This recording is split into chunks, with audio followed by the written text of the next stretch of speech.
चवंदा आहिनि त शादी जा केतिरा ई तिबी फ़ाइदा हूंदा आहिनि। इहा ॻाल्हि दुरुस्त बि आहे, पर अमरीकी माहिरनि जी कयल तहक़ीक़ में चयो वियो आहे त शादीअ जा फ़ाइदा तॾहिं थींदा जॾहिं मर्द ऐं औरत विच में उहा शादी थिए। माहिरनि अॼोके दौर में हम जिन्स परस्ती ऐं ट्रांसजेंडर्स जी शादियुनि जे रुझान खे ॾिसंदे नई तहक़ीक़ कई आहे।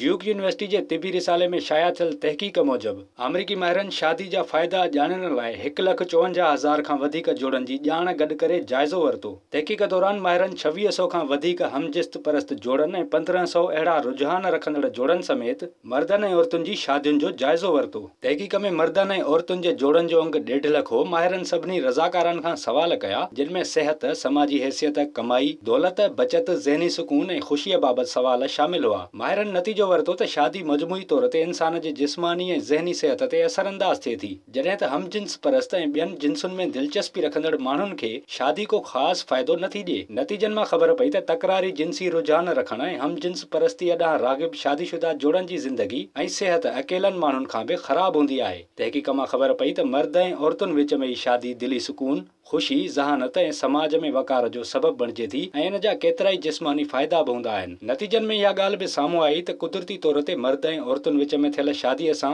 दिलि ऐं ज़हन जा मर्ज़ घटिजनि था, छो त शादीअ जी सूरत में हर कंहिंखे हिकु बहितर साथी मिली वेंदो आहे। माहिरनि जो चवणु आहे त शादीशुदा मर्दनि ऐं औरतुनि में जिस्मानी गरमाइश बि घटिजी वेंदी आहे, जंहिंसां हू जोड़नि जे सूर, दिलि जे मर्ज़नि, सीने जे साड़े ऐं कैंसर जहिड़े मर्ज़ खां बि बची सघंदा आहिनि। विज़िट कयो अवामी आवाज़ मीडिया ग्रुप जी वेबसाइट awamiawaz.pk